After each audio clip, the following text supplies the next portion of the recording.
Hey, what's up guys, Next Pack here, and I'm back in Monster Hunter World with another build for you guys.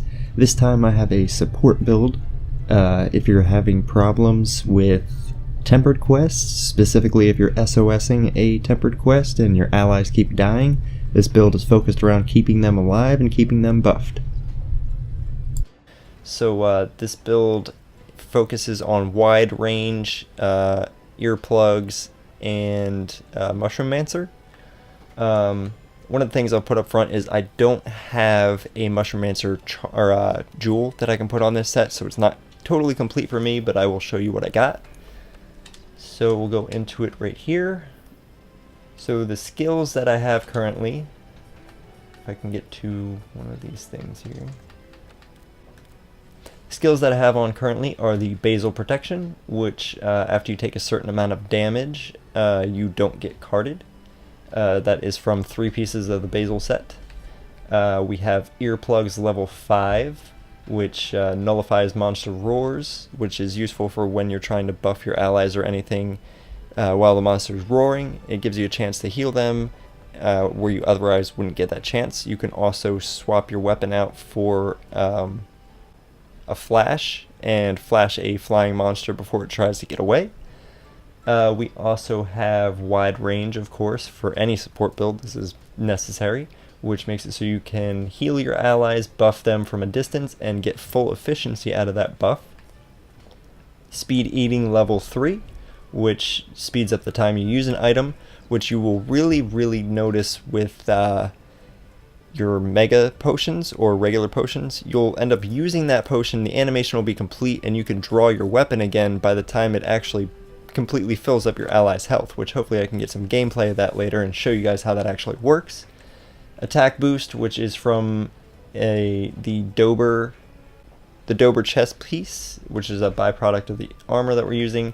Bomber, which with the Light Bowgun you have the bombs you place on the ground, so that gives you some extra damage from those, especially when you're using it on a sleeping monster. Mushroom Mancer, which I would have level 3 if I had a jewel. Paralysis Attack, which again, putting status effects on monsters, that's useful. That can also be swapped out if you prefer. Piercing Shots, again, you can swap that out. Stamina Surge, that is from the arms. Evade Extender, which is useful for getting away from monsters. It especially, to me, is noticeable with the Light Bowgun, with the mobility that you have with the Light Bowgun.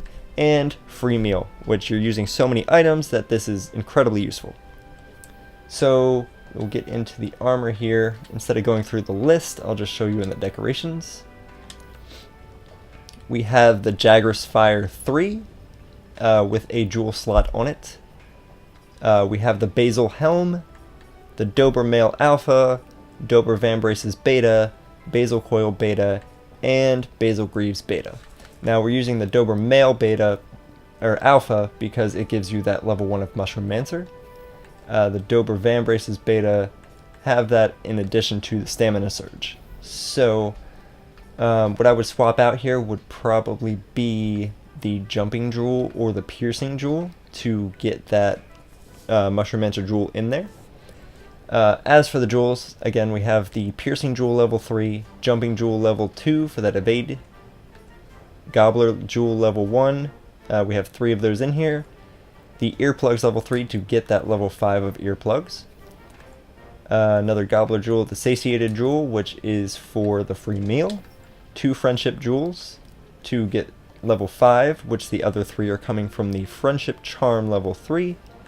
And the Paralyzer Jewel, again, that actually might be what you would swap out for the Mushroom Mancer. That might be a good thing. But again, Paralysis is a good thing to stun the monster, and having that extra buildup is helpful. Now I am using the Jagras Bowgun, the Jagras Fire level 3, because I liked the ammo types that it had. You can probably swap this out for whatever you would prefer to use. It also had 2 jewel slots on it to begin with, so that was helpful for me. It has 5 paralysis ammo in it, which is awesome for paralysis. 2 sticky, which I use a lot. Sleep is useful. I don't really use exhaust, but one thing I do want to show you guys is the amount of stuff that I bring with me into fights for this setup. As you can see, I have a completely full inventory. I bring Mega Potions, Might Seeds, Life Powder, Demon Powder, Hardshell Powder, Herbal Powder, 10 Flash Bugs to replace my Flash Pods, Max Potions, which you wouldn't need to bring. You could swap that out with something else if you had level 3 of Mushroom Mancer. I'll tell you why in a second. Barrel Bombs. I would probably swap those out for an extra set of Barrel Bombs. A Might Pill. You can bring as many of those as you like. I usually use it for when the monster's asleep and you're getting that hit on that monster because it only lasts 20 seconds. Flash Pods, Dung Pods, Toadstools, which give you recovery. Devil's Blight, I forget what those give you. Parashrooms, which give you the same bonus that an armor... What is it called? I'm sorry. An armor skin would give you. Blue Mushrooms for healing. Mandragoras they give you the same bonus that the Max Pills give you. So that is a full heal for your team. And you can bring 10 of those. So you can swap out the other 2 and it doesn't really do anything to you. The Excite Shrooms give you a random mushroom buff, and Nitro Shrooms give you the same bonus as Demon Drug. Personally, I bring Trank Bombs and both traps to make sure that I can capture a monster. I'll swap those out for something else if I'm fighting a Tempered Elder Dragon. Power Talon and Armor Talon, which I will swap the traps out for the other 2 buffs that you can get when I'm fighting the Elder Dragons. So, the ammo types down here, again, personal preference. It'll probably change if you're using a different gun or a sword and shield. Which, if you don't know, the sword and shield, you don't have to put the weapon away to use items, which is what a lot of people use for support. But I feel like the bowgun is put away fast enough for you to really not see a difference there. So I bring normal ammo 3, flaming ammo, spread ammo, trank ammo, poison ammo, exhaust ammo, which again I don't really use too much. Both recovery ammos. Oh, I guess I don't have recovery ammo in here. Might as well fix that now. There we go. Sleep ammo, slicing ammo, paralysis ammo, and sticky ammo. I wish that this had the paralysis ammo level 2, but what are you going to do? So that is it for those items that I bring. I'll bring up the decorations one more time here, if anybody wants to screenshot that. And I'll also bring up the skills. So that is the build, guys, and I will leave you with some gameplay. Hopefully I get decent allies that can actually do something, but we'll see. So we're going to SOS this, and we will do a tempered quest if I can get into one. This build will also be a lot more useful for someone that is good at using the radial menus. I'm about 200 hours in and never really got used to using the radial menu, so it's kind of too late for me, but if you can remedy that, this build will be a lot more effective.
So as you guys can see, we took that monster down fairly quickly. I don't really know how long it was when I got in here that they were doing damage, but I feel like we took it down pretty quickly as opposed to... I still got rewards, so it couldn't have been longer than a couple minutes. But yeah, none of my allies went down, none of them went below half health.